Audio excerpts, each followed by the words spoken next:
महारानी जी, साड़ी तो यहाँ है। हाँ, तो हम वही तो देख रहे हैं कि तुमने साड़ी पकड़ी है। बहुत अच्छी साड़ी है।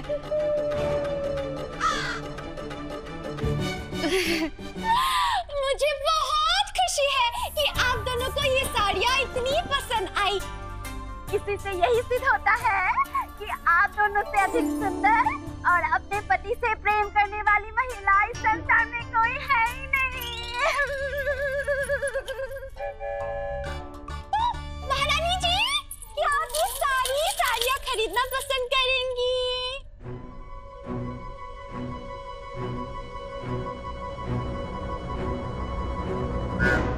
अवश्य, आप क्या कहते हैं महाराज?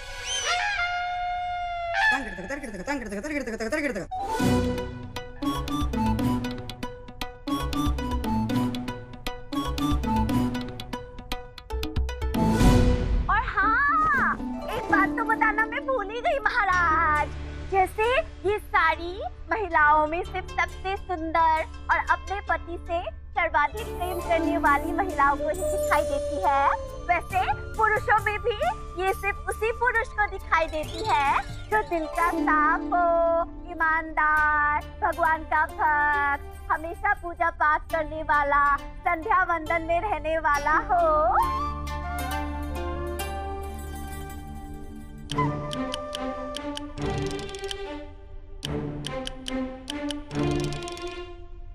आचार्य तथाचार्य जी जी, क्या आपको ये साड़ी दिखाई दे रही है?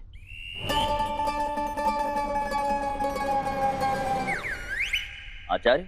ना, हाँ हाँ हाँ हाँ। आचार्य, हाँ या ना, साड़ी दिख रही है या नहीं दिख रही है? हाँ, दिखाई दे रही है महाराज, स्पष्ट रूप से दिखाई दे रही है। बहुत सुंदर है। कन्या, अरे मूर्ख, साड़ी बहुत सुंदर है महाराज। क्या साड़ी है, यहाँ से वहां वो देखिए क्या फैली, छोटे छोटे गोटे हैं, वो उड़ती चील है, ये नाचते मोर, ये उगता सूरज, ये लहलहाती नदी, वाह बहुत आकर्षक है महाराज, बहुत आकर्षक। वाह वाह वाह वाह।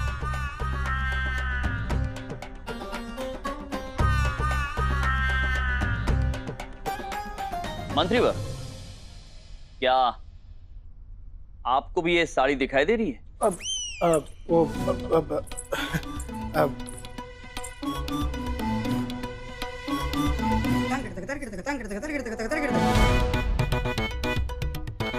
क्षमा कीजिए महाराज, ये आपका और महारानियों का निजी विषय है।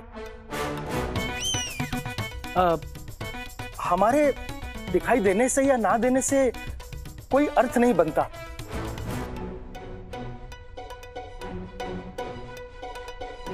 महत्व तो महाराज की दृष्टि का है। यदि आपको ये परिधान दिखाई दे रहे हैं तो मंत्री जी सही कह रहे हैं स्वामी, आपको साड़ी दिखाई दे रही है ना?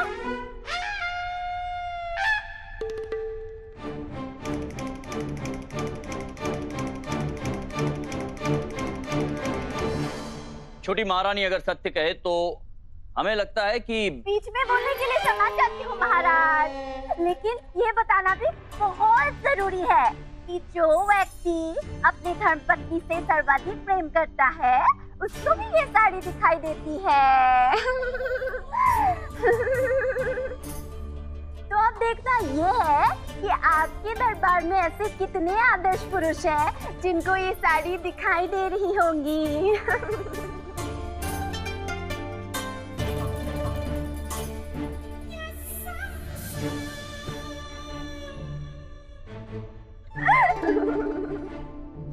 आप भी क्या पूछ रही है चिंगपो जी? देखिए, हाँ फूफा जो भी है, देखिए महाराज को साड़ी दिखाई भी दे रही होगी और पसंद भी अवश्य आई होगी, क्योंकि महाराज से अधिक सच्चा, ईमानदार और अपनी धर्म पत्नी से अधिक प्रेम करने वाला भला और कोई हो सकता है? क्यों महाराज, आपको साड़ी दिखाई दे रही है ना? अब तो देखनी पड़ेगी। हाँ दे रही है ना दिखाई, साड़ी स्पष्ट दिखाई दे रही है साड़ी।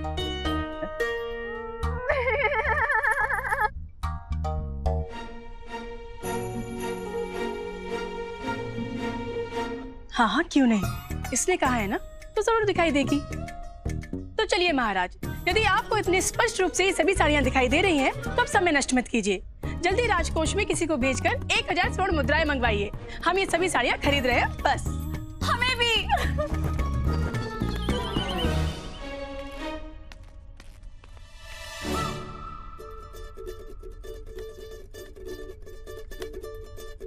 इस दरबार में कोई है जो इस विषय में कुछ कहना चाहता हो? नहीं नहीं, कुछ नहीं बोलेगा तू रामा, एकदम चुप। हम एक बार फिर से पूछते हैं, क्या इस दरबार में कोई ऐसा है जो इस विषय में कुछ कहना चाहता हो? नहीं, बिल्कुल नहीं, एक शब्द नहीं, एकदम चुप। महाराज सत्यानाश, ये वाचाल नहीं सुधरेगा।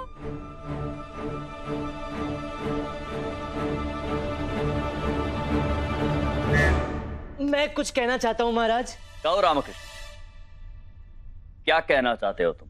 क्षमा कीजिए महाराज, परंतु इसमें कुछ सोचने विचारने जैसी बात तो है नहीं।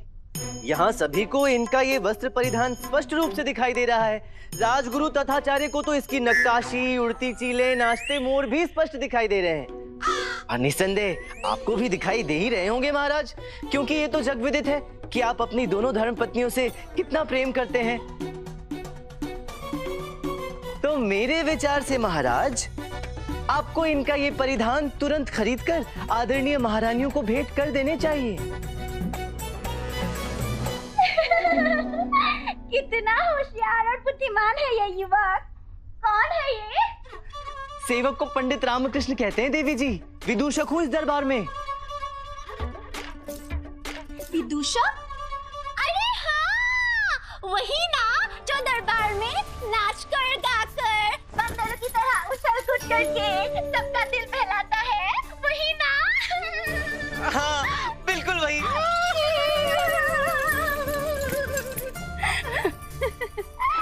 कोई बात नहीं, मैं छोटे बड़े में विश्वास नहीं रखती हूँ। ओहो हो महाराज, अहो भाग्य हमारे, अहो भाग्य। बड़े लोग, बड़ा हृदय, बड़े विचार। क्या बात है, क्या बात है। मैं तो कहती हूँ महाराज, केवल महारानियां ही क्यों, बल्कि आपके पूरे राज्य के जितने भी व्यक्ति हैं, उनको अपनी पत्नी और परिवार वालों के लिए मेरी ये साड़ियाँ और वस्त्र परिधान खरीद लेनी चाहिए। क्या कहते हैं विदूषक? अत्यंत उच्च विचार है देवी जी, ऐसा ही होना चाहिए। बेवकूफ भारतीय, कितना आसान है इनको मूर्ख बनाना। सब के सब अकल के अंधे, सब के सब बेवकूफ। नहीं देवी जी, सबके सब बेवकूफ नहीं है यहाँ।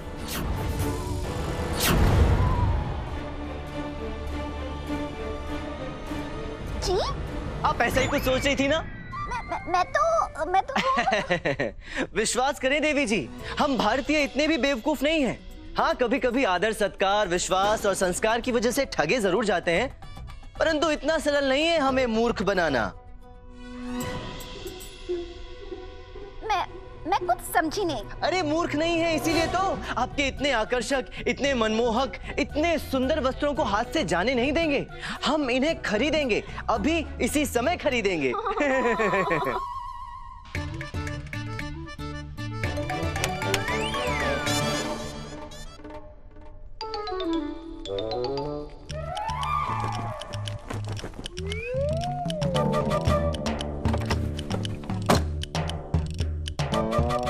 ये लीजिए देवी जी, अच्छे से देखिए देवी जी, मूल्य पूरा तो है ना? कुछ घटबड़ तो नहीं रहा?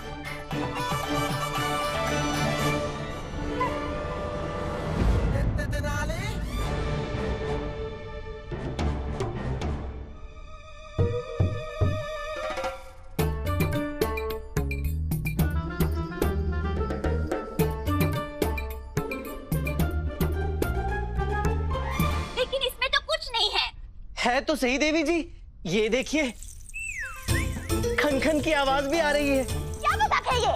संदूक खाली है, कोई धन वन नहीं है यहाँ पे।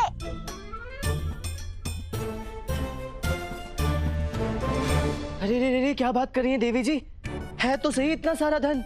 आपके वस्त्रों का पूरा मूल्य संभवतः असली मूल्य से अधिक ही होगा। पूरा संदूक तो धन से भरा हुआ है।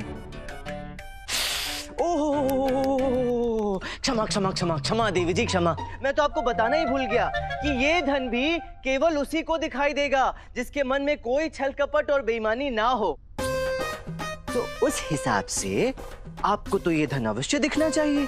क्यों?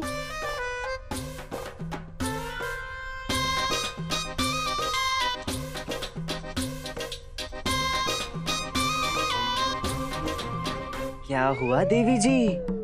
धन दिखाई दे रहा है ना? महाराज, मेरे विचार से तो हिसाब बराबर हुआ। मैंने इनके सभी वस्त्र परिधानों और साड़ियों का मूल्य नहीं चुका दिया है, तो अब इनके सभी वस्त्र परिधान और साड़ियां हमारी हुई, हिसाब बराबर।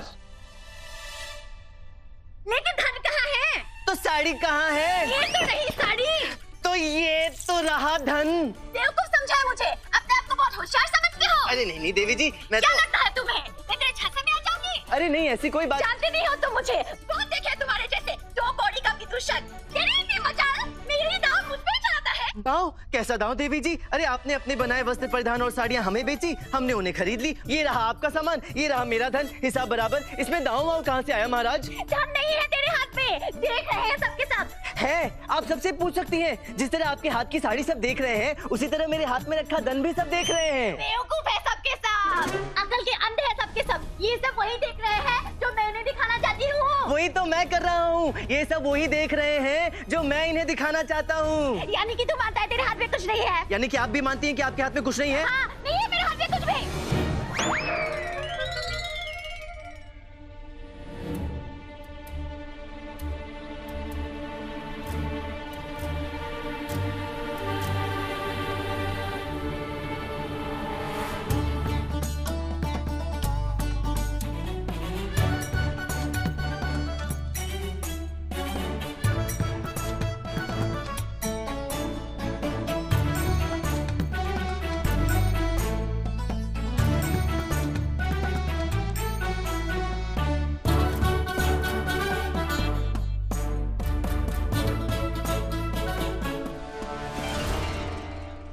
तो बेचने क्या आई थी आप? कुछ भी नहीं, मैं तो यहाँ सबको बेवकूफ बनाने उनका धन ऐसे आई थी।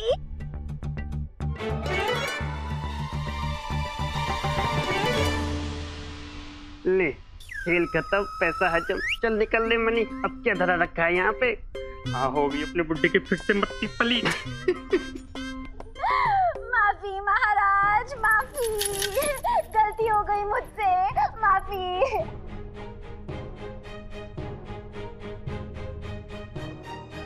हमें मेहंदी लगवाने जाना है। हम भी निकलते ही हैं। हमें महाराज के लिए विशेष व्यंजन तैयार करना है। माफी महाराज, माफी, माफी। बहुत बड़ी गलती हो गई, माफी महाराज। ले जाओ इसे।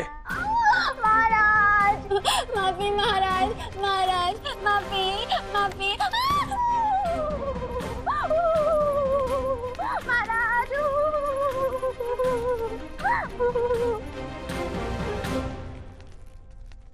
महाराज, हमें तो पहले से पता था कि ये लड़की छल कर रही है।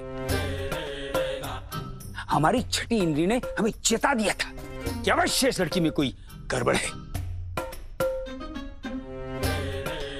आचार्य, तो आपने कुछ कहा क्यों नहीं? कहा था, बिल्कुल कहा था।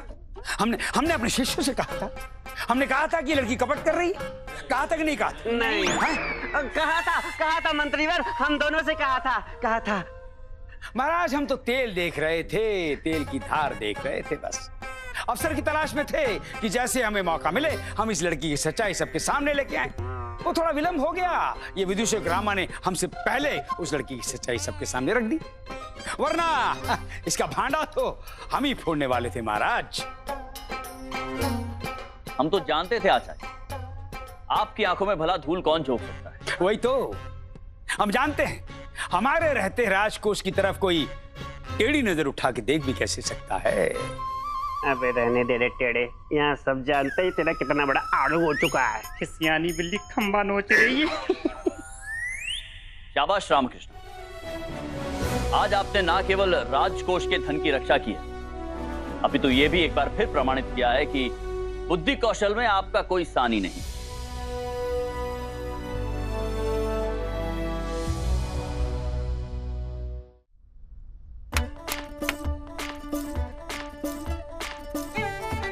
विदूषक रामकृष्ण,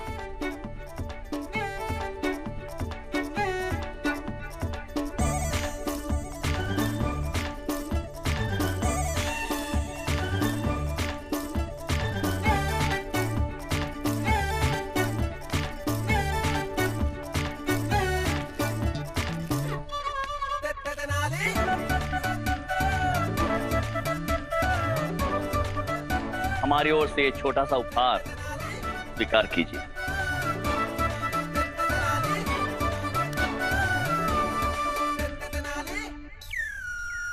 महाराज कृष्णदेव राय की, महाराज कृष्णदेव राय की, महाराज कृष्णदेव राय की। मैं ये तो नहीं जानता महाराज कि मैं इस योग्य हूं भी या नहीं, परंतु इस बात का वचन अवश्य देता हूं कि अपने प्राणों की अंतिम सांस तक आपके इस प्रेम और आपके इस विश्वास का मान रखने का प्रयत्न अवश्य करूंगा। सुनकर अच्छा लगा विदूषक रामकृष्ण।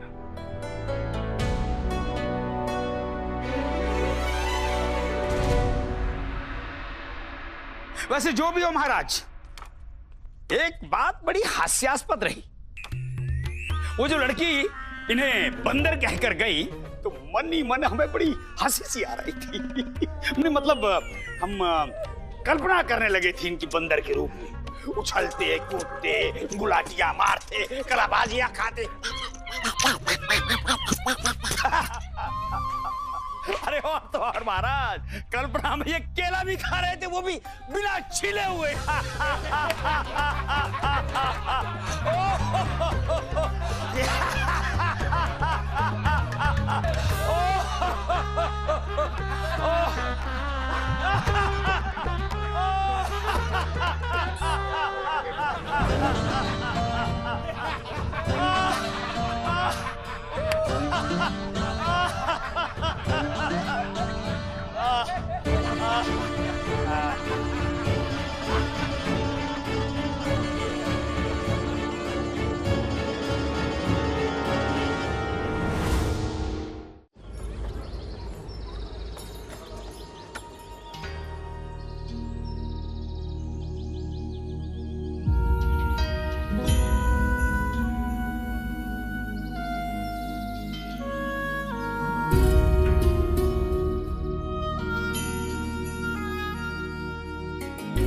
वो सब तो सही है महाराज, परंतु एक बात बड़ी हास्यास्पद रही। वो लड़की जब इन विदूषक महोदयों को बंदर कह रही थी तो मन ही मन हमें बड़ी हंसी आ रही थी।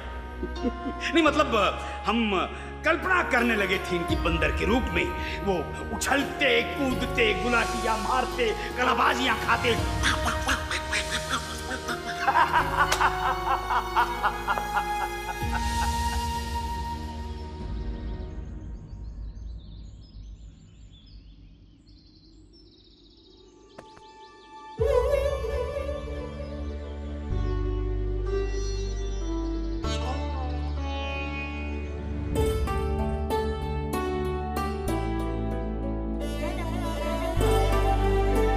अरे रामा, क्या हुआ? तू रो क्यों रहा है? बंदर नहीं हूं मैं बंधु, मैं भी इंसान हूं। क्या कर रहा है रामा? तू उस कपटी तथाचार्य की बात का बुरा मान रहा है? आचार्य की बात का दुख नहीं है मुझे बंधु, हृदय को ठेस लगी है महाराज के परिहास से। वो भी तो आचार्य के साथ मिलकर मेरा परिहास उड़ा रहे थे ना, वो भी तो हंस रहे थे मुझ पर। रामा, महाराज की वो मंशा नहीं होगी, वो तो नहीं। अब और कुछ नहीं सुनूंगा मैं। अब मैं फिर कभी उस दरबार में नहीं जाऊंगा जहां मेरा स्थान एक बंदर के अतिरिक्त और कुछ नहीं। मैं आज ही अपना त्याग पत्र महल भिजवा दूंगा। और अम्मा शारदा और गुंडप्पा, तेरे दरबार छोड़ देने से उनका क्या होगा? और मेरे स्वाभिमान का क्या? उसका कोई मूल्य नहीं है। मैं यहाँ विजयनगर एक तमाशे वाला बनने नहीं आया था बंधु। मेरे साथ माँ का आशीर्वाद है। बहुत कुछ कर सकता हूँ मैं भी, परंतु इन लोगों ने तो मुझे एक विदूषक बनाकर दरबार में खड़ा कर दिया। पर रामा, तू ही तो कहता है कि मनुष्य का मूल स्थान से नहीं, स्थान का मूल मनुष्य से होता है। ये सारी वेदों शास्त्रों की बातें, वास्तविकता में जब हृदय पर आघात लगता है तो ये सब गौण हो जाती हैं। नहीं, मैंने सोच लिया है, मैं उस दरबार में कदम तक नहीं रखूंगा। हाँ,